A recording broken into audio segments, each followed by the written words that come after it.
Shalom adik-adik, gimana kabarnya hari ini? Ya, semoga kita semua dalam keadaan yang sehat ya. Oke, sebelum kita memulai ibadah kita pada pagi hari ini, semuanya duduk tenang dan perkenalkan dulu. Kami dari Kompleks Cilodong. Perkenalkan, nama kakak Kak Vina, terus samping kiri kakak Kak Beatrix. Ya, terus yang pemain gitarnya Kak Eben.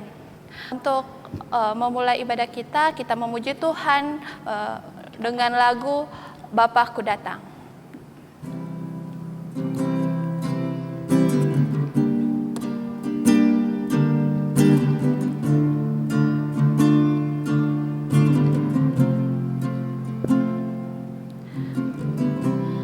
Bapakku datang menyembahmu di sini, ku percaya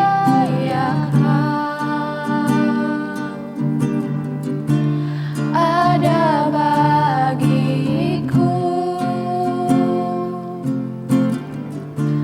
tak usah ku takut sebab kau sertaku, tak usah ku bimbang kau di dalamku, tak usah ku cemas kau penghiburku, saat ku lemah kau kuatku.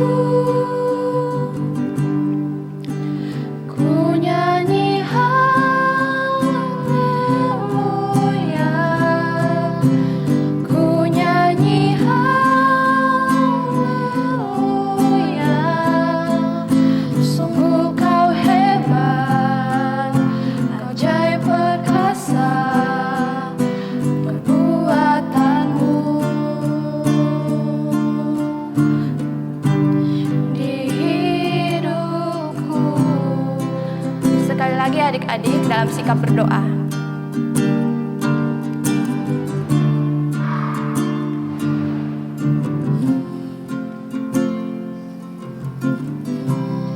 Bapakku datang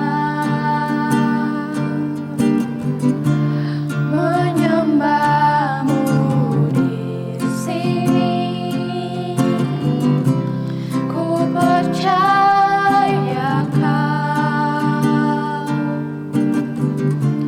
ada bagiku,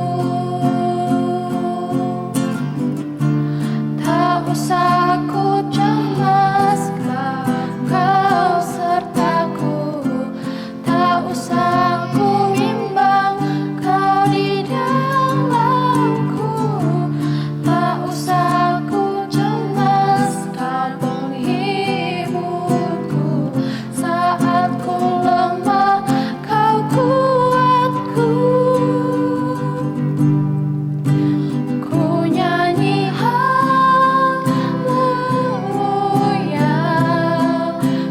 ku nyanyi haleluya, sungguh kau hebat, ajaib perkasa perbuatanmu di hidupku. Ya, mari kita satu dalam doa. Syukur dan terima kasih Tuhan, kami panjatkan ke hadapan hadirat-Mu, di mana kasih dan penyertaan Tuhan senantiasa kami rasakan dalam sepanjang kehidupan kami, Tuhan. Terutama pada pagi hari ini Tuhan, kami bersyukur Tuhan masih menyertai kami, memberikan kekuatan dan kesehatan kepada kami. Dan pada saat ini Tuhan, kami bersyukur Tuhan memberikan kesempatan kepada kami untuk beribadah bersama melalui ibadah online ini Tuhan. Ya Tuhan, pada saat ini kami mohon hadirlah bersama kami, sehingga ibadah kami ini dapat berjalan sesuai dengan kehendak-Mu. Inilah doa dan harapan kami Tuhan, sambut sempurnakan dalam nama Tuhan Yesus, Tuhan dan Juru Selamat kami yang hidup. Amin. Nah, sekarang adik-adik kita akan mengangkat satu lagi lagu pujian, yaitu Ingat Akan Nama Yesus. Adik-adik bisa berdiri ya.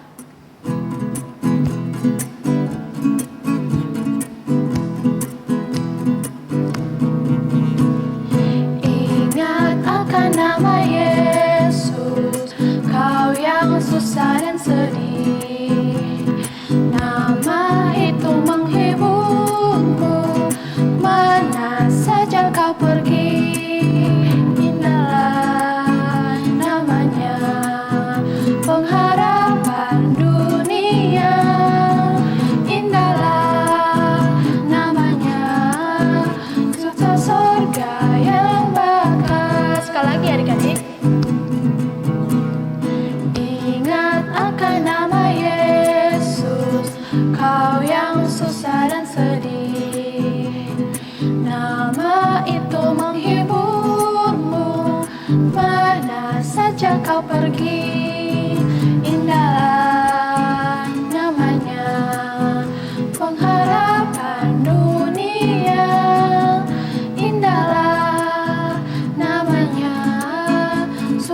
Ya, sebelum kita mendengarkan firman Tuhan, sekali lagi kita memuji Tuhan dengan lagu Seperti Rusa yang Haus.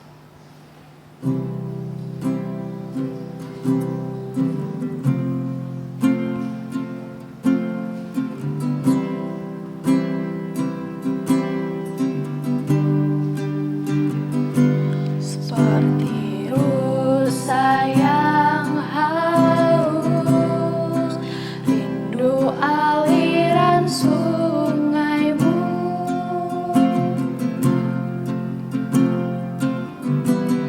Hatiku tak tahan menunggumu.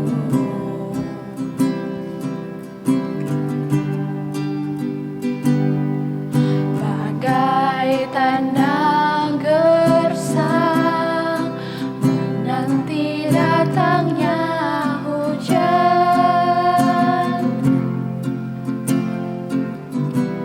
Begitupun jiwaku, Tuhan. Hanya Engkau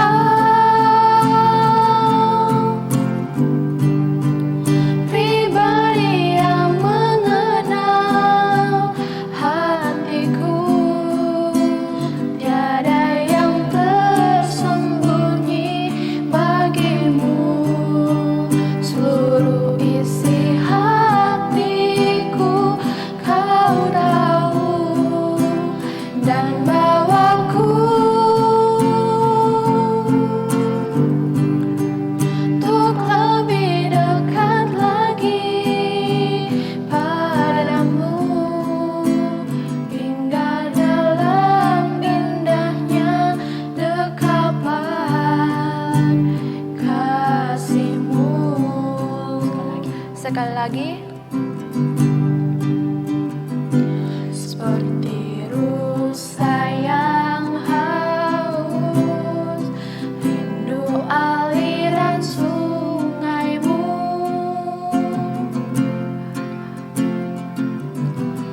Hatiku tak tahan menunggumu.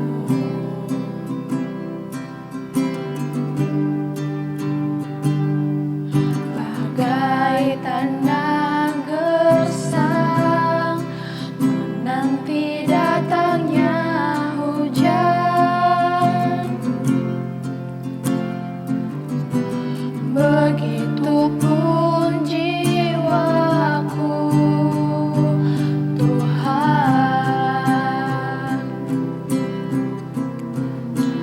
Hanya Engkau pribadi yang mengenal hatiku. Tiada yang tersembunyi bagimu. Seluruh isi hatiku Kau tahu, dan bawaku untuk lebih dekat lagi padamu, hingga dalam indahnya dekapan kasih-Mu.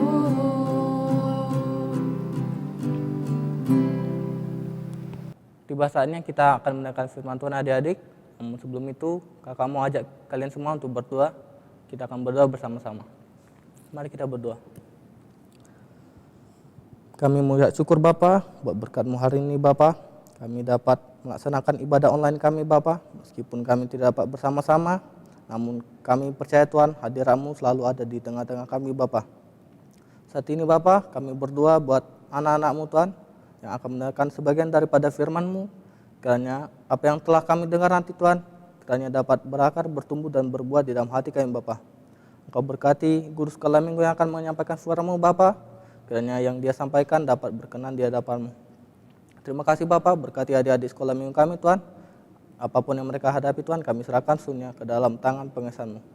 Terima kasih Bapa, inilah doa kami dan perantaraan Yesus Kristus kami telah berdoa. Amin. kita akan mendengarkan firman Tuhan. Tema firman Tuhan kita pada minggu ini adalah pengakuan dosa. Adik-adik pernah tidak melakukan kesalahan? Apa yang adik-adik lakukan? Apakah adik-adik mengaku? Atau membela-bela diri, menutupi kesalahan atau menyalahkan orang lain? Wah, pastinya adik-adik jika melakukan kesalahan pasti sangat takut, bukan? Nah, kakak hari ini mau menceritakan salah satu tokoh Alkitab yang sangat besar dan juga sangat mulia pada masanya. Namun dia sekali waktu pernah melakukan kesalahan dan kita akan pelajari bagaimana sifatnya ketika dia melakukan kesalahan. Langsung saja adik-adik kita buka saja Alkitabnya dari Injil Mazmur pasal 51. Kakak akan bacakan setiap ayatnya, kita akan membacanya. Mazmur 51 dengan judul perikop pengakuan dosa. Untuk pemimpin biduan, Mazmur dari Daud. Ketika Nabi datang kepadanya setelah ia menghampiri Batsheba. Kasihanilah aku ya Allah menurut kasih setiamu. Hapuskanlah pelanggaranku menurut rahmatmu yang besar.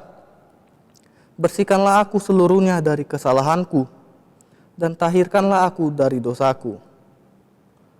Sebab aku sendiri sadar akan pelanggaranku, aku senantiasa bergumul dengan dosaku.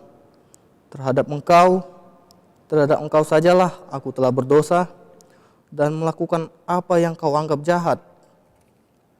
Supaya ternyata engkau adil dalam putusanmu, bersih dalam penghukumanmu. Sesungguhnya dalam kesalahan aku diperanakkan, dalam dosa aku dikandung ibuku.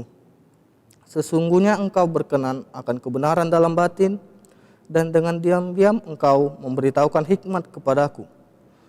Bersihkanlah aku daripada dosaku dengan hisop, maka aku menjadi tahir.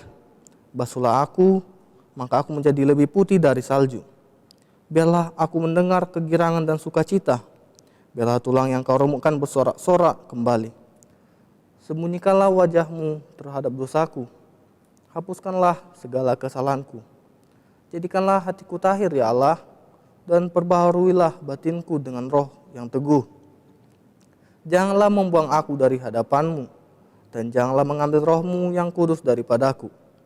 Bangkitkanlah kembali padaku kegirangan, karena selamat yang daripadamu, dan lengkapilah aku dengan roh yang rela. Maka aku akan mengejarkan jalanmu kepada orang-orang yang melakukan pelanggaran, supaya orang-orang berdosa berbalik kepadamu. Lepaskanlah aku dari hutang darah ya Allah, Allah keselamatanku, maka lidahku akan bersorak-sorai memberitakan keadilanmu. Ya Tuhan, bukalah bibirku, supaya mulutku memberitakan puji-pujian kepadamu. Sebab engkau tidak berkenan kepada korban sembelihan. Sekiranya ku persembahkan korban bakaran, engkau tidak menyukainya. Korban sembelihan kepada Allah ialah jiwa yang hancur, hati yang patah dan remuk, tidak akan kau pandang hina ya Allah.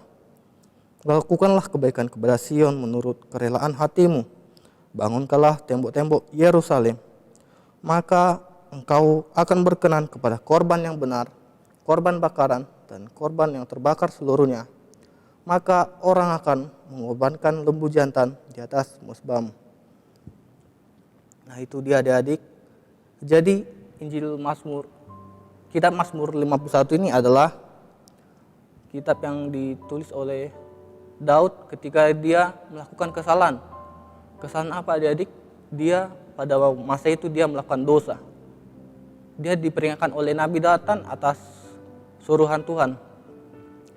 Nabi Nathan menyampaikan kepada Daud melalui perumpamaan seperti ini. Ada seorang kaya yang merampas domba seorang yang miskin. Daud pun marah, dia mengamuk. Dia mengatakan, maka orang itu harus mati. Namun apa kata Nabi Nathan? Kata Nabi Nathan, engkaulah sendiri orang itu katanya. Maka Daud pun langsung tersadar akan kesalahannya. Karena pada saat itu adik-adik, Daud mengambil Batsheba, istri Uria, yaitu adalah salah satu prajuritnya. Nah setelah itu dia langsung tersadar adik-adik, dan dia langsung segera mengakui dosanya. Nah kita lihat pada ayat yang ke-19, Daud itu datang kepada Allah. Dia datang dengan jiwa yang hancur, hati yang patah. dia datang dengan kesadaran, dia datang dengan rendah hati. Dia mau mengaku dosanya adik-adik. Jadi seperti itu sifat Daud. Dan karena kesalahannya, dia akhirnya sadar kepada siapa ia berdosa, tidak hanya kepada Batsyeba, tidak hanya kepada Uria, tapi juga kepada Allah. Pada ayatnya yang ke-6, dia mengakunya dan berkata, terhadap engkau sajalah aku telah berdosa. Nah gitu adik-adik. Jadi kalau kita membuat kesalahan, sebenarnya kita tidak bertanggung jawab hanya pada orang itu, tapi kita juga bertanggung jawab kepada Tuhan. Karena setiap dosa sekecil apapun, itu ada hal yang jahat di mata Tuhan. Maka Daud pada saat itu langsung sadar, dia berdosa kepada Tuhan, dia langsung meminta ampun. Dan pada ayat yang ketiga, dituliskan bahwa dia sadar akan kesalahannya dan dia juga sadar bahwa Tuhan adalah Tuhan yang mau mengampuni dia. Dia pun akhirnya di situ dikatakan bahwa kasihanilah aku ya Allah menurut kasih setiamu. Nah, setelah dia sadar adik-adik, dia juga tetap sadar bahwa Allah adalah Allah yang mau mengampuni. Dia akhirnya meminta ampun karena hanya Tuhanlah yang mau dan yang bisa menghapuskan dosa kita. Ayat yang ketiga, membersihkan dosa kita dari kesalahan dan juga mentahirkan kita. Nah setelah itu adik-adik, Daud pun akhirnya karena dosanya itu dia menjadi takut. Dia takut akan kesalahannya, dia merasa bersalah. Dan itu dijelaskan pada ayat yang ke-12 dan 13 bahwa dia meminta Allah menaikan hatinya dan memperbarui batinnya dengan roh yang teguh. Dan dia sangat takut sehingga dia tidak ingin Allah meninggalkan dia. Itu tertulis pada ayat yang ke-13 adik-adik.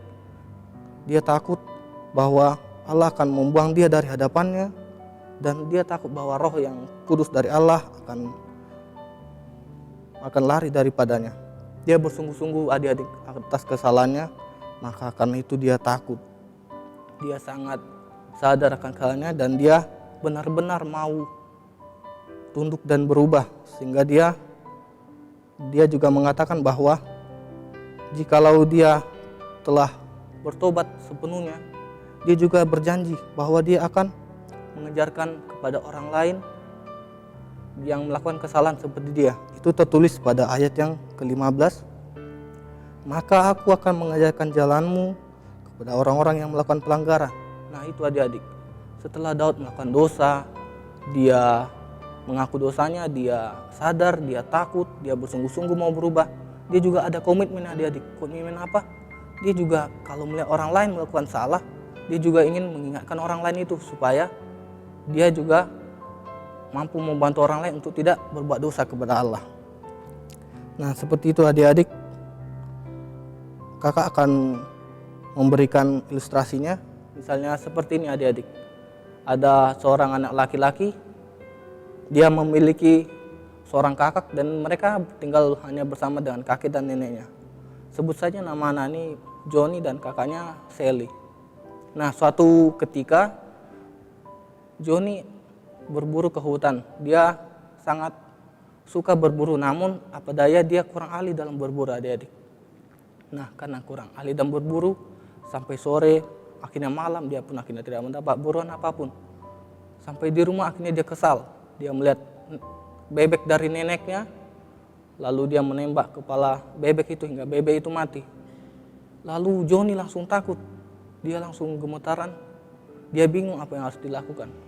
Karena sama sekali bebek itu tidak ada sangkut pautnya dengan dia gagal berburu. Akhirnya dia takut, dia menyembunyikan bebek peliharaan neneknya itu ke dalam tungku.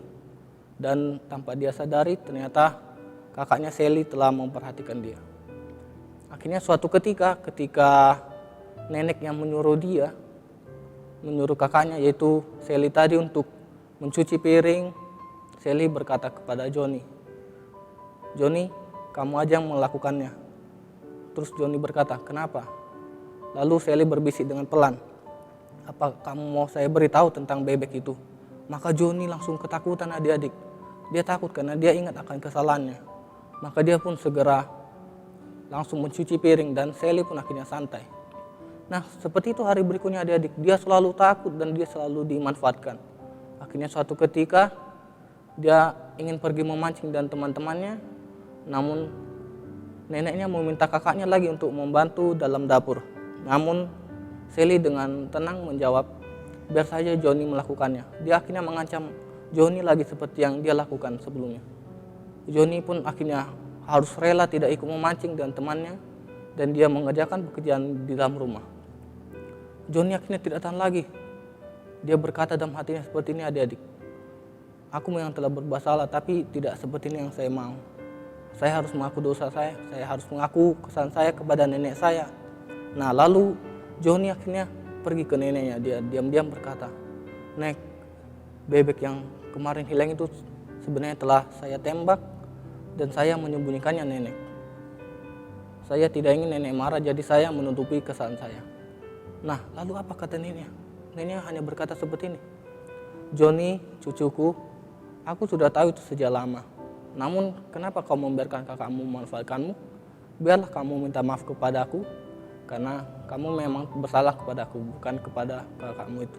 Nah, seperti itu adik-adik, kira-kira kalau kita melakukan kesalahan adik-adik, kita melakukan perbuatan dosa, kita berarti berdosa kepada Allah. Kita berdosa juga kepada sesama kita yang kita berbuat salah tadi. Nah, kita harus apa adik-adik? Seperti yang dialami Johnny tadi, kalau kita tidak mau mengaku dosa kita tidak akan tenang adik-adik. Kita akan dirundung rasa bersalah. Bahkan kita seperti Johnny tadi, kita bisa dimanfaatkan oleh orang lain. Nah, seperti itu adik-adik, bisa saja kita dimanfaatkan iblis untuk selalu berbohong dan tidak mengakui kesalahan kita. Kita akan selalu menutupinya dan akhirnya hidup kita tidak tenang. Jadi kita harus seperti Nabi Daud, seperti Raja Daud adik-adik, di mana dia mengaku dosanya kepada Allah dan dia bersungguh-sungguh ingin berubah, serta dia juga berkomitmen untuk merubah orang lain. Jadi adik-adik, inti dari pengakuan dosa adalah pertobatan, yaitu tidak kembali lagi ke kesalahan yang sama. Dan juga kalau kita telah mengaku dosa, kita telah melakukan pertobatan, maka akan ada hal yang luar biasa akan datang Allah kepada kita, yaitu pemilihan dari Allah. Pemilihan inilah yang akan mendamaikan kita dengan Allah dan kita tidak lagi dirundung rasa bersalah dan juga kita tidak akan takut dan juga kita akan senantiasa berbuat benar. Demikian firman Tuhan adik-adik. Kakak ada aktivitas buat kalian semua. Jadi adik-adik, tugas kalian adalah tulis salah satu kesalahan yang pernah kalian buat dan juga aktivitasnya adalah kalian harus menuliskan permohonan tobat. Permohonan tobat yaitu kata-kata yang kalian buat untuk mengaku dosa kalian itu dan juga komitmen kalian untuk tidak melakukannya lagi. Nah, demikian firman Tuhan adik-adik, kita akan menutupnya dengan doa. Mari kita berdoa. Bapa di dalam surga, kami bersyukur Tuhan buat firman-Mu yang telah kami dengar. Sangat indah kami dengar Tuhan. Kami ingin mengaku dosa kami Tuhan, dan karena itu Tuhan, Engkau selalu senantiasa mengampuni kami Tuhan, dan juga selalu mengingatkan kami Tuhan untuk segera sadar akan tiap kesalahan kami Tuhan. Dan kami juga Tuhan ingin membuat komitmen supaya tidak melakukan kembali kesalahan yang sama. Terima kasih Tuhan, saat ini kami akan mengakhiri ibadah kami. Kiranya Tuhan firman yang telah kami dengar dapat berakar bertumbuh dan berubah di dalam hati kami. Kau berkati kakak sekolah minggu kami yang telah mengajar Tuhan. Kiranya Tuhan Kau senantiasa memberikan hikmat kebijaksanaan Tuhan, agar dapat mengajarkan firman-Mu dengan baik. Kami berdoa buat adik-adik kami yang tidak dapat bersama dengan kami Tuhan. Kami berdoa buat studinya, buat seluruh kehidupannya Tuhan, apapun yang mereka hadapi Tuhan. Kiranya Engkau senantiasa menyertai mereka Tuhan. Kiranya mereka sadar bahwa mereka tidak sendiri dan senantiasa selalu bersama-sama dengan Engkau. Terima kasih Bapa, kami berdoa juga buat orang tua mereka Tuhan. Kiranya Tuhan Kau yang memberikan kepada beliau semua rezeki Tuhan, agar mereka dapat mencukupi kebutuhan anak-anaknya. Terima kasih Tuhan, kami berdoa buat persyukuran kami, pelayanan kami Tuhan, seluruh tim sekolah minggu dan juga majelis-majelis serta pendeta-pendeta Tuhan. Kami berdoa Tuhan, kiranya senantiasa Kau berkati dalam kehidupan mereka. Inilah doa kami Tuhan, dan kami tidak lupakan kesalahan dan dosa kami. Kami sadar dan kami mau memohon ampun Tuhan daripada-Mu Tuhan. Engkau yang Maha Penyayang Tuhan, agar kami semakin layak disebut sebagai anak-anak-Mu. Inilah doa kami ya Tuhan, dalam peran Kristus kami telah berdoa. Amin. Nah adik-adik, sekarang kita akan mengangkat lagu pujian lagi, yaitu Sejauh Timur dari Barat.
Kau melemparkan dosaku. Tiada kau milih Tuhan kesalahanku. Betapa besar kasih pengampunanmu Tuhan. Tak kau pandang indah hati yang hancur. Ku berterima kasih kepadamu ya Tuhan. Pengampunan yang kau beri pulihkanku. Ibadah kita telah selesai. Tuhan Yesus memberkati.